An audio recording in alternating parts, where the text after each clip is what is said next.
할렐루야. 오늘 3부 예배 오신 여러분들에게 우리 주님이 주신 은혜와 평강이 넘쳐나기를 간절히 소망합니다.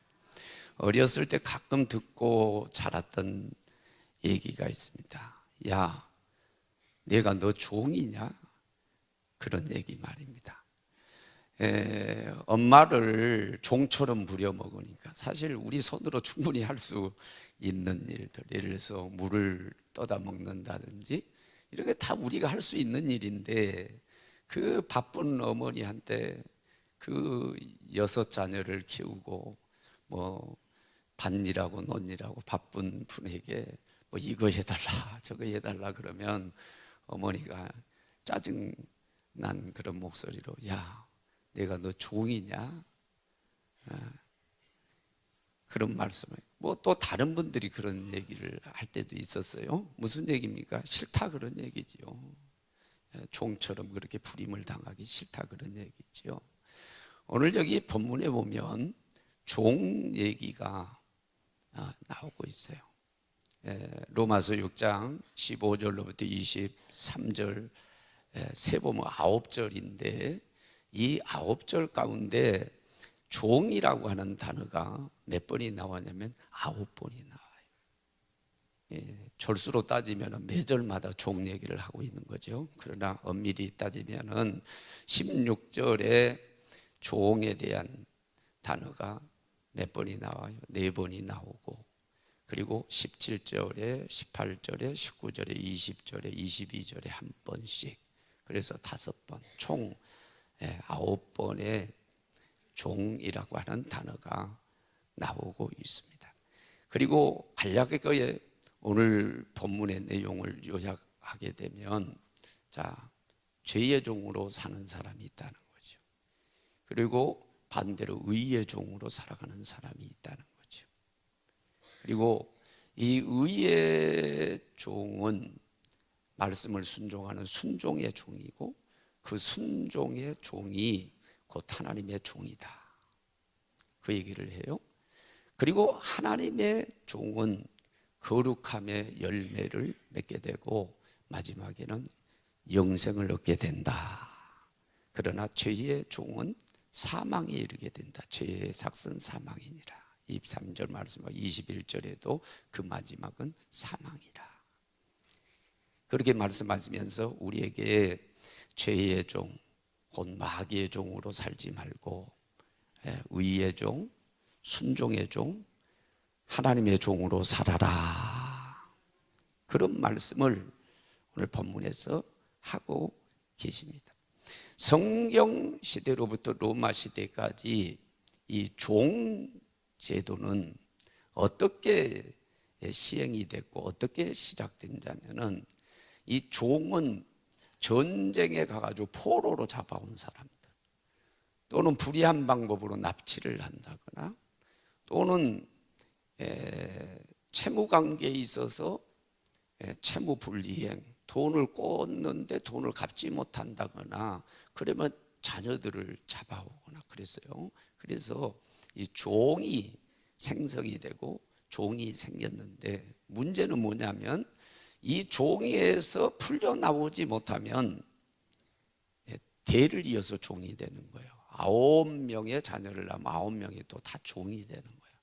그러니까 당시에는 종이 참 많았어요.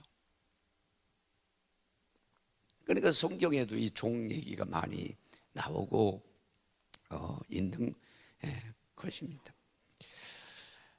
이 종은 자기의 주권이 전혀 없었어요. 모든 주권이 주인에게 있었습니다. 이 종은 주인에게 있어서 재산과 똑같았어요. 재산 취급을 한 거죠. 한 인격으로 취급한 게 아니라 그냥 물건 정도로, 도구 정도로 취급을 했어요.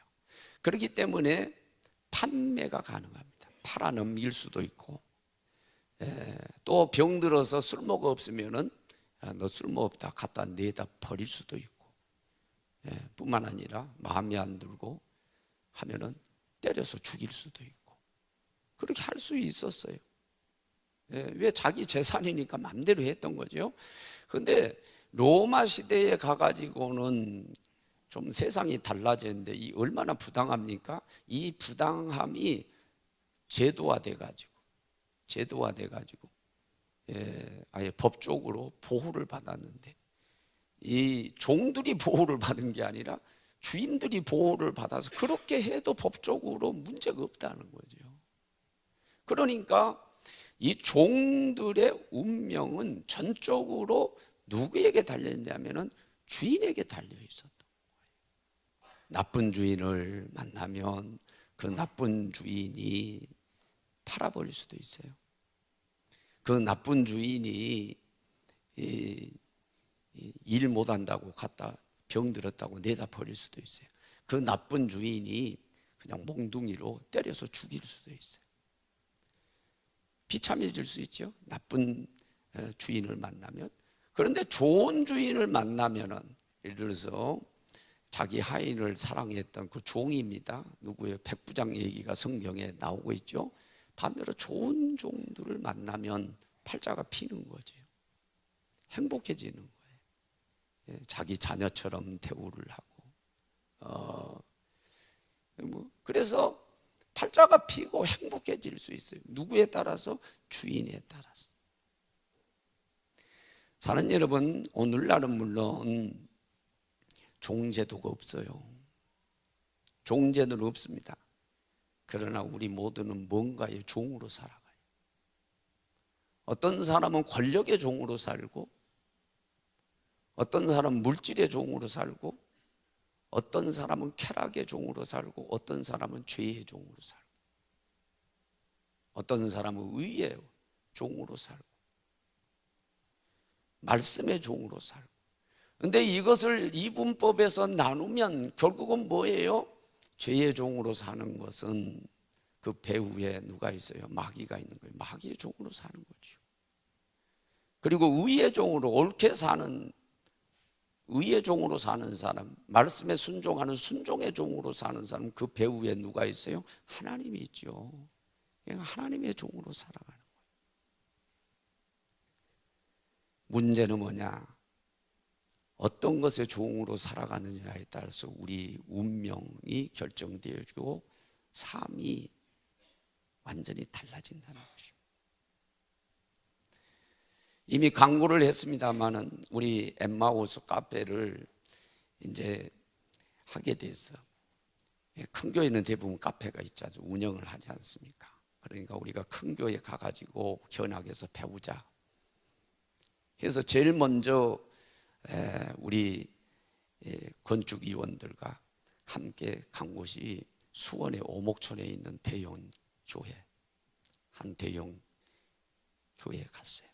가지고 그 카페에서 이 담임 목사님하고 이것저것 물어보고 대화를 하게 됐는데, 우리 위원들 가운데 한 분이 그 담임 목사님한테 얘기를 했어요. 우리 지역이 원래는 시골이었는데 1차 개발이 돼서 우리 교회가 부흥인데 이제 2차 또 개발에 들어가게 돼서 우리 교회가 제2의 부흥기를 맞았다.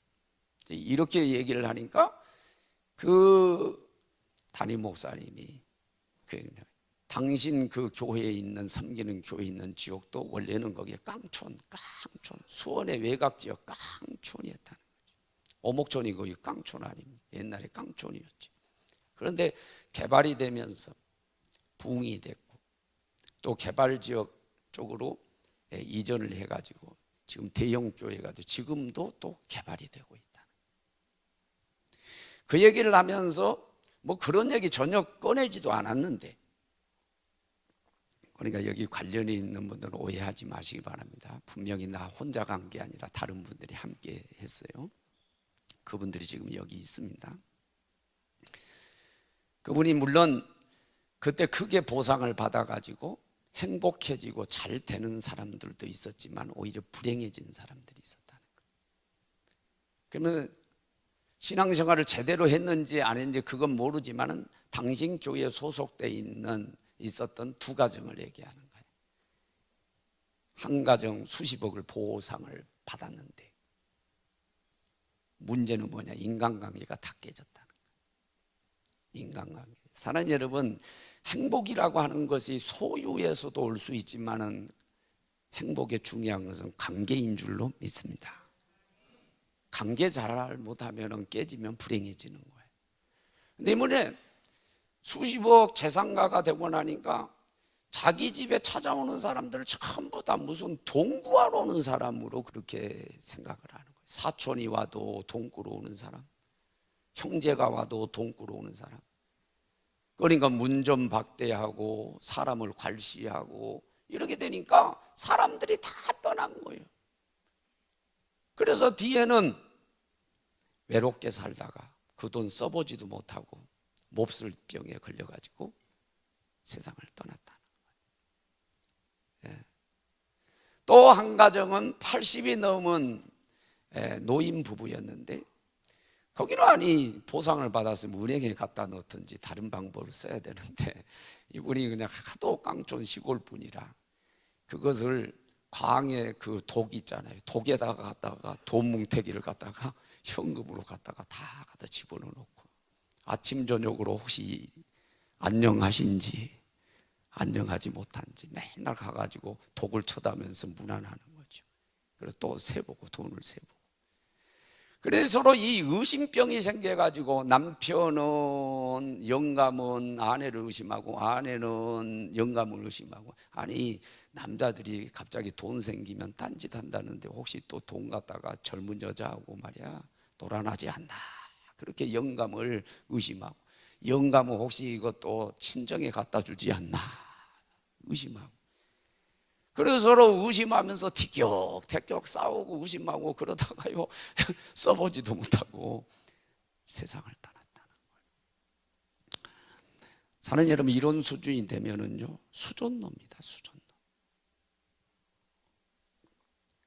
돈의 종이 된 거죠. 노예가 된 거죠. 하나님은 믿어야 되고 사람은 사랑해야 되고 물질은 다스려야 행복해집니다. 그런데 물질이 사람을 다스려요. 그게 뭡니까? 물질의 종이 되는 거죠. 그것 보고 수존노라고 그러죠. 돈 때문에 인간관계 다 깨는 거예요. 스스로 고독해지는 거예요. 그러다가 그거 써보지도 못하고. 근데 이것은 수존노고 물질의 노예가 되고 이게 종이 된 거죠. 뭐에 종이 돼서 살아가느냐가요 우리 인생의 질을 결정하고요 우리의 운명을 결정하게 돼요. 그리고 오늘 본문 얘기는 이미 말씀드린 그런 얘기입니다. 죄의 종으로 살지 말고 의의 종으로 살고 순종의 종으로 살고 하나님의 종으로 살아라. 죄의 종으로 살면 사망이다. 죄의 삭은 사망이라 23절에 말씀을 했고, 그리고 21절에는 그 마지막은 사망이라.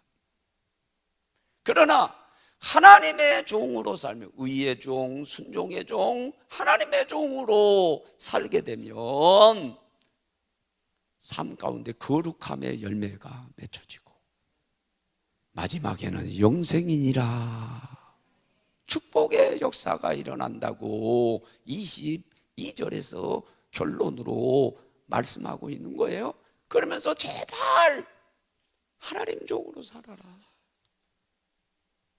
죄의 종으로 살지 말고 마귀의 종으로 살지 말고 의의 종으로 살고 순종의 종으로 살고 하나님의 종으로 살아라. 그래야 너희가 행복해질 수 있다. 예, 그 말씀을 오늘 본문에서 하고 계시는 거예요. 우리 말씀에 순종해서 우리 모두가 하나님의 종으로 살아가기를 소망합니다. 하나님의 종으로 살기 위해서는 어떻게 하냐? 세 가지 말씀드립니다. 첫째는 하나님 말씀에 순종해야 됩니다. 16절은 누구에게든지 순종하게 되면 순종함을 받는 자의 종이 되느니라. 그렇게 말씀을 하고 있습니다. 하나님의 종이 되기를 원한다면 하나님의 말씀에 순종해야지. 사람 말에 순종한다든지 세상 말에 순종한다든지 마귀 말에 순종하면 안 된다는 거죠.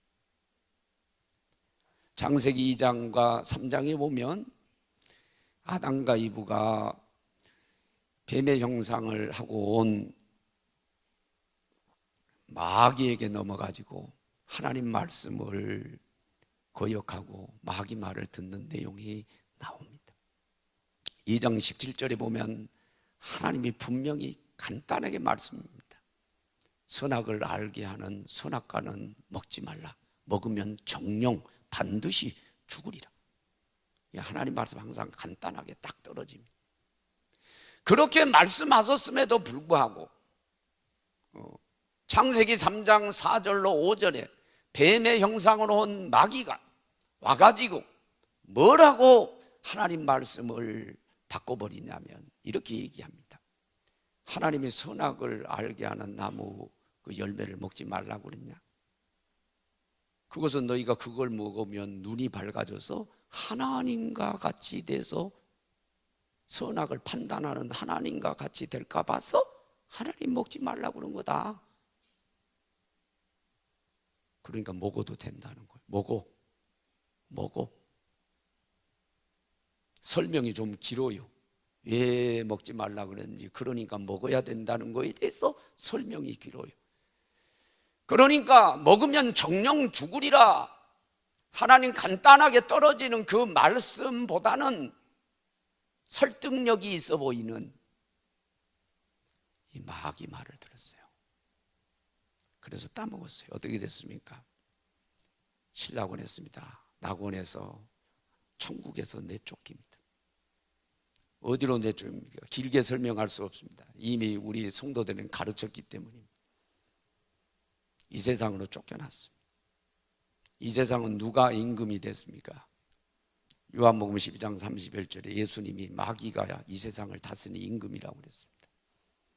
에베소 2장 2절 사도 바울도 사단이 공중권세를 잡았다 그랬습니다. 주님 오시는 날까지, 그 날까지는 이 세상을 다스리는 자가 누구냐면 마귀가 다스리고 있다. 마귀가 다스리는 이 세상으로 내쫓겼어요. 그리고 마귀의 종으로 살아가는 게 이게 자연인입니다. 이게 세상 사람들은 기분 나쁠지 모르지만은 성경적으로 보면 예수 믿지 않고 성령 받지 못하고 변화받지 못한 사람은 자연인은 마귀 말 듣는 마귀의 종으로 살아가는 것입니다. 결과는 뭐예요? 사망이라는 거죠. 결과는 뭐예요? 지옥에 간다는 얘기죠. 요한복음 12장 1절로부터 8절에 보면 마리아라고 하는 여자가 예수님부터 병을 치료받고 너무 감사해가지고 300데나리온 값어치가 나가는 노동자 1년 품삯입니다. 5천만 원 연봉이라면 5천만 원입니다. 어마어마한 거죠. 그 향유 옥합을 깨뜨려가지고 예수님께 붓고 있습니다. 예수님은 거기에 대해서 분명히 하면 나의 장사를 준비했다고 그랬습니다. 그리고 옳은 것을 했다는 거예요. 그 값어치를 깨뜨렸습니다. 주님에게 헌신했습니다. 아니, 헌신한 게 뭐가 나빠요? 그거 잘못됐습니까? 잘못된 게 아니에요. 주님이 칭찬했습니다. 복음이 전해지는 곳마다 이 여인의 행위가 전해지고 기념될 거라고 그랬잖아요. 그러니까 잘못된 게 아니에요. 그런데 배후의 마귀가 역사하는 가룟 유다는 뭐라 그럽니까? 분명히 마귀 역사입니다. 뒤에 예수님을 돈 받고 팔았습니다. 배반자입니다. 요한복음 13장 2절에 보면 마귀가 가룟 유다의 마음에 예수를 팔려는 생각을 넣었다고 해서 마귀에게 집힌 사람입니다. 배후의 마귀가 역사하는 가룟 유다입니다. 6절에는 돈깨를 맡고 있으면서 거기에서 돈을 훔쳐가는 사람이라고 그랬습니다. 배후에 마귀가 역사하고 있는 사람이, 이 마귀가 역사하고 있는 가룟 유다인데, 가룟 유다가 하는 말을 들어보십시오. 그 말이 얼마나 옳은지 몰라요. 아니, 아까운 거 그거 깨뜨려 가지고 예수님께 부어버리면 너무 아깝잖아. 그 허비야, 허비. 그런 내용이에요. 그러면서 하는 얘기가 입 바른 소리 합니다. 야, 그거 300대안으로는 정도 받고 팔아가지고 가난한 사람을 도와주고 구제하지 왜 허비하냐. 여러분 말을 들어보세요. 얼마나 옳은 말입니까? 여러분 잘 들으세요. 말이 옳다고 다 옳은 게 아닙니다. 배후에는 사탄이 역사하고 있는 거예요. 예수님을 팔자요. 이미 마귀가 그 마음속에 예수를 팔려는 배반의 영을 넣은 사람이에요. 돈깨를 맡았는데도 돈을 훔쳐가는 나쁜 사람이에요. 말은 얼마나 그럴싸해요. 누구 말을 듣겠어요? 예수님 말 듣겠어요? 가룟유다 말 듣겠어요? 아담과 이브는 예수님 그 하나님의 간단한 정령 죽으리라, 먹으면 죽어, 설명도 않고 납득도 안 가. 마귀는 설명까지 해줘. 야, 그러게 되면 하나님처럼 될까 봐서 하나님이 당신의 영역을 뺏길까 봐서 그런 거야. 먹어도 안 죽어. 먹어. 어느 게 설득력이 있냐고요. 사랑하는 여러분 잘 들으세요. 때로 하나님 말씀은 옳토당치도 않아요. 독자 이삭을 달래요, 아브라함에게. 아니 하나님 줄 때는 언제고 또 달라는 거예요? 여러분 독자를 죽여서 번제로 드리면은요 뭡니까? 존속살인범입니다. 도덕적으로 잘못된 사람이요. 아니 산에다가 배를 지어 어떻게 끄집어 내리려고 그래요? 산에다가 카페 하려고 그래요? 바닷가에다 지라고 하면 납득이 가지만 이게 납득이 안 가요. 하나님 말씀에 툭 던지는 게. 그런데요 믿음의 사람들은 순종했습니다. 그래서 심판을 모면했습니다. 아브라함은 어떻게 됐습니까? 너를 저주하는 자는 저주가 임하고 너를 축복하는 자는 복이 임하리라. 축복자가 됩니다. 하나님이 종이에요. 여러분 하나님 종 되기를 원해요? 하나님 말씀에 순종하십시오. 이해가 안 가도 순종하십시오. 세상 논리, 세상 사람들이 아무리 그럴듯하게 설명해도 하나님 말씀에 배치되면 세상 사람들 말은 학자가 해도 마귀 말인 것입니다. 그 배후에는 마귀가 있는 것입니다. 하나님 말씀은 납득이 안 가도 순종하면 복이 많은 것입니다. 내가 잘되게 돼 있는 것입니다. 우리가 주의를 지킨다 그러면 세상 사람들은 뭐라고, 이 미련한 것들아, 좀 인생이 작고 좀 놀아 레저도 즐기고 왜 교회 가는 거야? 이 미련한 것들아. 11조 드린다고 그러면 아니 자기 어머니한테 용돈도 못 드리고 얘들 학원도 못 가고 얘들 옷도 못 사 입으면서 교회에다 가다 목사 좋은 일 시키냐? 그런 논리예요. 맞는 얘기예요. 그러나 말라기 3장 8절에는 11조를 드리지 않는 것은 그건 도둑이고 온전한 11조를 드리라고 10절에 분명하게 말씀하고 있습니다.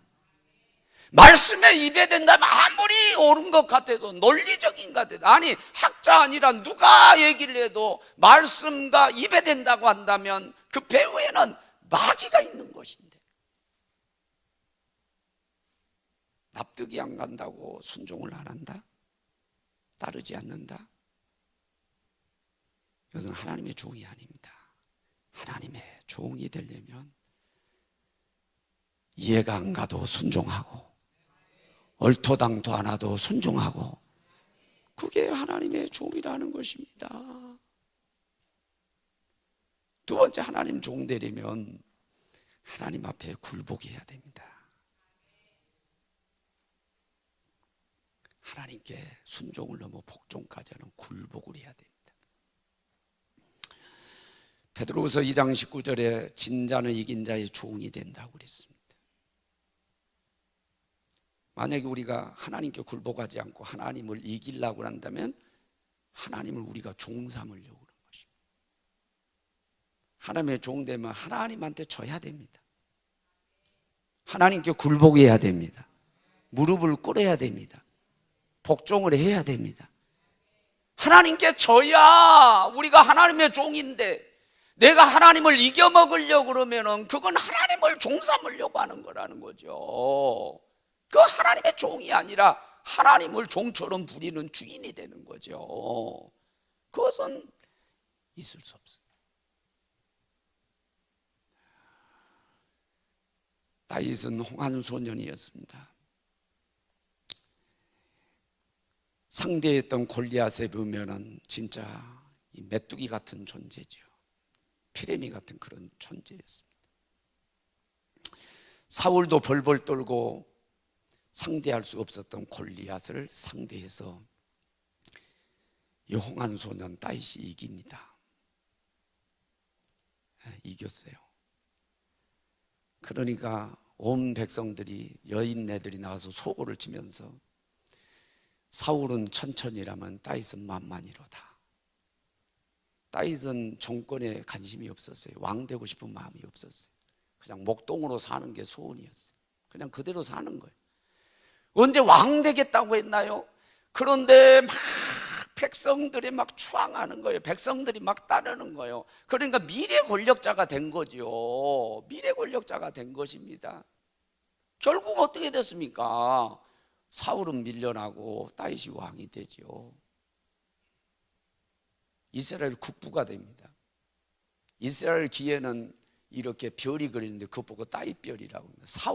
사울이 초대 왕이지만 국부라고 그러지 않습니다. 다윗을 국부라고 그래요. 예수님 그 다윗의 후손으로 나오셨습니다. 그렇다고 얘기하자. 아니, 이 연약한 홍한 소년이 여러분 어떻게 그렇게 대단한 사람이 됐나요? 권력자가 됐나요? 왜 그랬나요? 다윗은요, 하나님께 굴복된 사람이었습니다. 하나님 말씀이라면 꼼짝 못한 사람이었습니다. 기름 부은 자를 만지지 말라 그러면 꼼짝 못하고 그대로 말씀을 지켜가 철저하게 하나님 말씀에 굴복된 사람. 그러니까 하나님이 쓰시고 하늘나라 조직이 그를 도와주니까, 그러니까 그가 일개 목동에서 왕으로 등극하게 되는 거죠. 사는 여러분, 아무리 연약해 보여도 별 볼 일 없게 보여도요, 하나님께 굴복된 사람은 힘이 있는 사람입니다. 그 사람은 하나님이 돕는 사람입니다. 하나님 나라의 조직이 돕습니다. 하나님 부리는 천사가 돕습니다. 그러니까 가장 강력한 사람입니다. 바보처럼 보여도 가장 하나님께 굴복된 사람은 힘이 있는 사람. 우리 교회도 신경찰서에 소속된 경찰관들이 있어요. 제가 예를 하나 듣는 거예요. 거기는 상하 조직이 군대 조직처럼 확실해요. 자, 서장이 뭐라고 명령해요, 뭐 하라고 그래요, 지시를 해요, 따라야죠. 거역을 하고 방기를 들고. 그러게 되면 결국은 어떻게 해요? 심할서 쓰다든지 결국은 그 조직에서 나와야 될 거예요, 아마. 그럴 수밖에 없지 않겠어요? 그러나 상관이기 때문에 굴복하고 따르면, 내가 아무리 다른 의지, 다른 생각이 있어도 굴복하고 따르면 그 조직 내에 남아있는 거죠. 뭐 사랑도 받을 수 있겠죠. 그러면은 내가 경찰관에서 범인을 쫓다가 서울에 가서 경찰 조직에 도움이 필요하다, 도움이 요청하면 아마 서울에서도 경찰관들이 다 도와줄 거예요. 헬리콥터 띄워달라고 하면 띄워줄 거예요. 정말 띄워줘야 된다면 띄워줄 거예요. 전라도 가서 범인 잡으러 갔는데 전라도에서 이 우리나라 경찰 조직에 도움이 필요하다 그러면 요청하면 다 도와줄 거예요. 원리가 같아요. 하나님께 굴복하고 하나님 조직에 굴복하면 하나님이 도와주시고 하나님 나라의 전 조직이 움직여서 도와주는 거예요. 천사가 도와주는 거예요. 그러나 하나님께 굴복하는 것은 비굴한 게 아니에요. 여러분, 지광식 목사나 목회하는 분들이 하나님 조직에 들었습니까? 마귀 조직에 들었습니까? 하나님 조직이란 말이에요. 내가 지금 예를 듣는 거예요. 여러분, 지광식 목사 목회하는데 와서 순종하고 돕고 이렇게 보면은 비굴하게 보입니까? 비굴하게 보이냐고, 목사한테 아부한 것처럼 보이냐고, 그렇게 말하는 사람들이 있습니다. 목사님한테 아부나 떨고 말이죠, 비굴하게 말이죠, 목사님 말이 그대로 따르고 말이죠. 여러분, 이게 하나님께 굴복하는 겁니다. 이분들이 아멘을 안 하네. 히브리서 13장 17절에 보면 너희를 인도하는 자에게 순종하고 복종하라 그랬어요. 그렇지 않으면 너희에게 유익이 없다고 그랬습니다. 순종은 기분 좋게 따를 수 있는 거고 복종은 억지로라도 하는 것입니다. 다시 말해서 굴복하는 겁니다. 그렇지 않으면 너희에게 유익이 없다고 마지막에 그렇게 돼 있습니다. 여러분 보십시오. 사람에게도 그 조직, 하나님 안에 들어있는 그 조직은 사람에게도 굴복을 해야 된다는 거예요. 그러면 하나님께 굴복하는 건 너무나 당연한 거 아니겠어요? 근데 하나님께 굴복하면 그게 약하게 보이고 비굴하게 보인 게 아니에요. 약한 자가 아니에요. 하나님의 도움을 받는 자고, 하늘나라의 도움을 받는 자고, 하늘나라 조직의 도움을 받는 거고, 천국의 조직을 받는 거예요. 가정이 잘 될 거예요. 사업이 잘 될 거예요. 자녀들이 잘 될 거예요. 나 굴복 못해. 나는 그 비굴하게 굴복하냐? 그게? 그 조직에? 하나님 돈 못 받습니다. 하늘나라 조직에 돈 못 받습니다. 천사가 도와주지 않습니다. 하나님 종이기를 원하다면 하나님 앞에 굴복하시기를 바랍니다. 순종이 안 되면 복종까지 무릎을 꿇고 할 수 있어야 그게 종이지. 종이 주인을 이겨먹으려고 그러면 그게 종이냐 이거요. 종이 아니지, 상전이지. 종이 아니에요. 그게 영적인 원리라고요. 마지막, 오늘 본문에 중요한 거 말씀했습니다. 하나님의 종이 되려면 법 아래에 우리가 있지 않고 은혜 아래에 있어도 죄짓지 말아야 된다.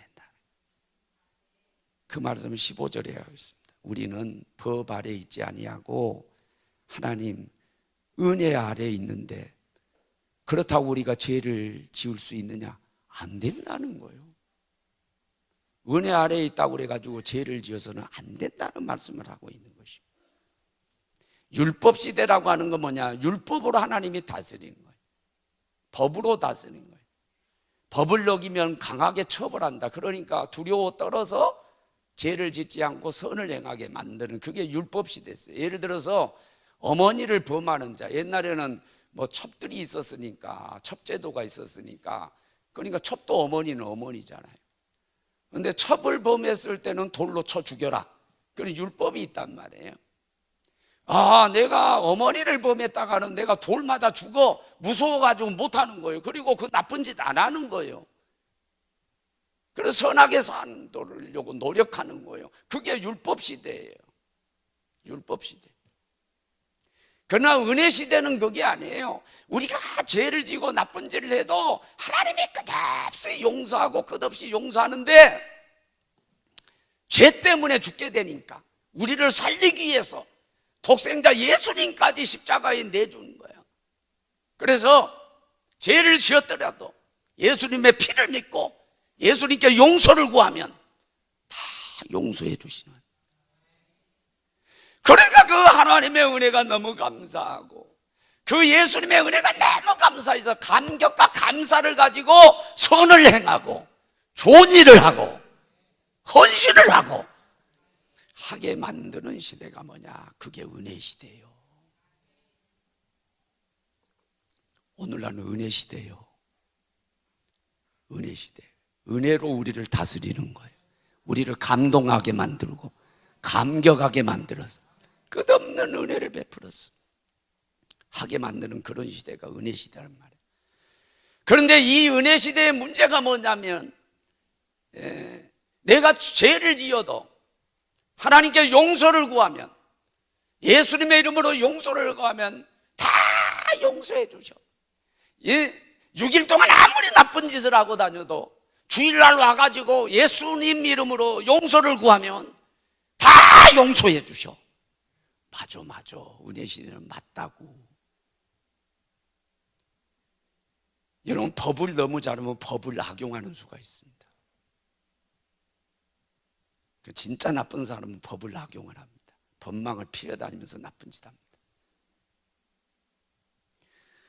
사악한 사람들은요, 그걸 이용하는 거예요. 그게 진짜 사악한 사람들입니다. 그걸 이용해가지고 세상 사람보다 더 죄를 짓고 다니는 거예요. 그게 뭐냐, 극단적인, 예를 들어서 구원파 가운데 오대양 사건이나 이런 모든 연결고리들이 이게 극단적인 복음주의자들. 한번 구원받으면, 은혜의 빛이 임하면 아무리 나쁜 짓을 해도 괜찮다고, 다 용서받는다는 거. 그래서 세상 사람보다 더 비도덕적으로 살고 더 나쁜 짓을 하고 다니는 거죠. 그러면 안 된다는 거예요. 너 하나님의 종이냐? 어떻든 간에 죄를 많이 지면 죄의 종이고 마귀의 종이 되는 거지. 하나님의 종은 은혜 시대에 죄를 지어도 용서해도 죄 짓지 말고 선하게 사는 게 그게 하나님의 종인 줄로 믿습니다. 그걸 지금 말씀하고 있는 거예요. 그렇게 살아야 하나님의 종이지. 하나님이 용서해 준다고 그래가지고 죄 짓고 다니면 되냐 그 말이에요. 그건 죄의 종이라는 거죠. 죄는 하나님과 우리 사이를 깨놓습니다. 담을 쌓아버려요. 죄를 짓게 되면 하나님 음성이 안 들립니다. 영적으로 마비돼 버립니다. 양심도 작동하지 않습니다. 관계가 깨져요. 하나님과 친밀해질 수 없어요. 하나님의 도움을 받을 수 없어요. 복될 수 없어요. 그러니까 우리가 죄 져서는 안 되죠. 오늘 마리아 얘기를 또 합니다. 마리아, 아까 말씀드린 것처럼 요한복음 12장 1절부터 8절의 기록이 나오는데, 똑같은 기록이 사복음서 또 어디에 나오냐면 누가복음 7장 36절부터 50절에 나와요. 여기는 마리아의 이름을 댔는데 거기에는 이름이 없어요. 뭐라고 하냐, 죄 지은 여자라고 그랬고 죄인이라고 그랬어요. 그러니까 추측을 하는 거예요. 그 당시에는 세리나 창녀를 죄인 취급했어요. 그러니까 이게 창녀일 거라고 그렇게 보는 거죠. 근데 마리아가 창녀였다라고 하는 기록은 없어요. 그러나 그렇게 추측을 하는 거죠. 창녀. 똑같이 옥합을 깨뜨려서 예수님의 머리에 붓고 발에 붓고 머리칼로 닦고, 이런 헌신의 기록이 있는 걸 볼 수가 있죠. 그런데 이 마리아 얘기는, 나는 학자들은 다르게도 봅니다. 나는 똑같이 보는 거예요. 누가복음 8장 1절로 3절을 보면 예수님이 각성에 다니면서 제자들에게 복음을 전할 때 뒤따라다니며 자기의 소유를 섬기던 일단의 여자들 쫙 나와요. 명단이 나와요. 여자들이 도왔다는. 오늘날도 여자 성도들이 많이 돕는 것처럼 그 당시에 여자들이 많이 따라다니면서 복음 사역을 도왔어요. 그 가운데 첫 번째 나온 여자가 누구냐면은 질병을 고침받아 귀신에서 7 귀신을 내쫓아줬던 사람 마리아가 나와. 나는 같은 사람으로 본다니까요. 그러니까 연결해서 이해를 하면은, 자, 창녀 생활, 너무 생활이 어려우니까 창녀 몸을 팔았어요. 어떤 분 세미나 갔더니 여자 강사가 그 얘기 하더라고요. 이것은 성경에는 없는 얘기니까 그냥 참고 마세요. 남편 아닌 사람과 성접촉을 하게 되면은 그 남자한테 붙어 있던 귀신이 들어온다는 거죠. 이거 그냥 참조로 그냥 들으세요. 이 남자 저 남자 상대하면서 귀신이 들어와요. 그러니까 7 귀신이라고 그래요. 7 귀신이 들어왔어요. 여러분, 인생이 다 망가진 거예요. 이제는 창녀 노릇도 그렇게 해도 돈을, 누가 속된 말로 미친 여자를 누가 술집에서 받아주고 하겠어요? 누가 그런 여자를 또 남자들이, 그 당시 남자들이 상대를 하겠어요? 그러니까 그것도 안 돼. 이제 먹고 살 수 없는 인생의 패인이 된 거예요. 귀신에 붙들려서 이제 살게 됐는데, 예수님께서 남들은 죄인이라고 가까이 하지 않고 다 멀리 하는데 예수님이 가까이 오셔서 그 여인을 상대해서 고쳐주신 줄로 믿습니다. 쫓아내줬어요. 귀신을 쫓아냈어요. 너무 은혜가 감사한 거야. 그 은혜에 막 감격한 거예요. 너무너무 은혜에 감격하니까요, 300대 안에 5천만 원도 아깝지 않다는 거예요. 이게 아깝지 않아. 이거 깨가지고요 그냥 예수님께 부어버리는 거예요. 헌신을 상징하는 거죠. 갖다 부어버린 거예요. 왜? 감격, 감사가 있는 거예요. 이게 우리가 은혜 시대에 해야 될 일인 줄로 믿습니다. 은혜 시대 때는 감격, 감사로 하는 거예요. 법이 무서워서, 처벌이 무서워서 하는 게 아니라 은혜가 너무 감사하니까 감격으로 하는 거예요. 그게 신앙생활이요. 근데 내가 하고자 하는 얘기는 뭐냐면, 이 마리아는요 다시는 죄를 안 짓는다는 거예요. 그 생활로 돌아가지 않는다는 거예요. 계속 예수님 전도사역 쫓아다닙니다. 소유로, 자기의 소유로 섬깁니다. 예수님이 돌아가셨을 때는 무덤을 제일 먼저 찾아간 사람이 이 여인이었습니다. 부활을 목격한 자도 이 여인이었습니다. 예수님 십자가에서 끌려 따라가요. 근데 이 여인 끝까지 헌신하는, 죄 짓지 않고. 사랑하는 여러분, 우리가 하나님의 종이 되려면은 은혜 시대 살아도 죄 짓지 말고, 은혜 시대도 끝까지 의의를 행하며 살아야 될 줄로 믿습니다. 말씀을 이행하며 살아야 돼요. 그게 하나님의 종이라는 거예요. 그게 하나님의 종이라는 거예요. 사랑하는 여러분, 오늘날은 종의 제도가 없어요. 그러나 종이 돼서 살아갑니다. 쾌락의 종, 물질의 종, 권력의 종, 이런 종 저런 종, 이제 크게 이제 나누면은 의의 종, 죄의 종으로 사는 거예요. 죄의 종으로 살아가는 사람은, 아무튼 죄 짓고 살아가는 사람은 배후에 마귀고, 마귀 종이라는 거죠. 의의 종으로, 말씀에 순종해서 사는 순종의 종으로 살아가는 사람은 배후에 하나님의 역사에 하나님의 종이라는 거예요. 결과가 완전히 다르다는 거예요. 하나는 사망이고 하나는 영생이라는 거예요. 요한복음 10장 10절에 예수님께 당신이 오신 목적을 말씀하시면서 또 마귀가 온 목적, 도적이라고 그랬죠. 도적이 오는 것은 도적질하고 죽이고 멸망해. 이게 마귀가 온 목적이. 당신이 온 것은 양으로 생명을 얻고 풍성케 하려 함이라. 그렇게 말씀했어요. 그러니까 주의 종으로, 하나님의 종으로 살아가면은 생명을 얻을 뿐만 아니라 영생을 얻을 뿐만 아니라 삶도 풍성해질 줄로 믿습니다. 그러나 마귀의 종으로, 도적의 종으로 살면 도적질 당하는 거예요. 좋은 거 다 갈탈당해요. 건강도 강탈당하고, 물질도 강탈, 사랑도 강탈, 자녀도 강탈당하고, 배우자도 강탈당하고, 죽일 거예요. 다 이것저것 죽일 거예요. 생명을 끊어놓을 거예요. 그럼 멸망하게 만들 거예요. 그 마귀 종으로 살면 그렇다는 거예요. 누구 종이 되기를 원합니다. 오늘 본문은 분명히 우리에게 요구합니다. 하나님의 종으로 살아라. 의의 종으로 살아라. 순종의 종으로 살아야 된다. 하나님의 종으로 살려면 하나님 말씀이 틀린 것 같아도 순종하라는 거예요. 세상 말, 세상 학자 누가 얘기해도 하나님의 말씀에 배치된 거라면 그거 순종하면 안 된다. 하나님 말씀은 딱 한마디 집어 던진 것 같아요. 납득이 안 가도 그 말씀을 순종하고 사는 게 하나님의 종이라는 거예요. 설득력이 있는지 없는지, 논리적인지 아닌지, 이성적인지 비이성적인지 그런 거 따지지 말고 성경에서 말씀하신 하나님 말씀이라면 순종하라는 거예요. 그래 하나님의 종이라는 거예요. 하나님께 굴복하라는 거예요. 하나님 이기려 들지 말라는 거예요. 하나님을 굴복하라는 거예요. 복종까지 하라는 거예요.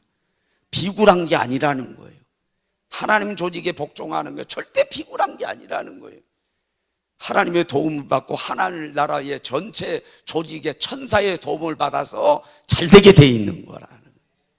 굴복하라는 거예요. 하나님을 위해 이겨먹으려고 그러냐고 이거예요.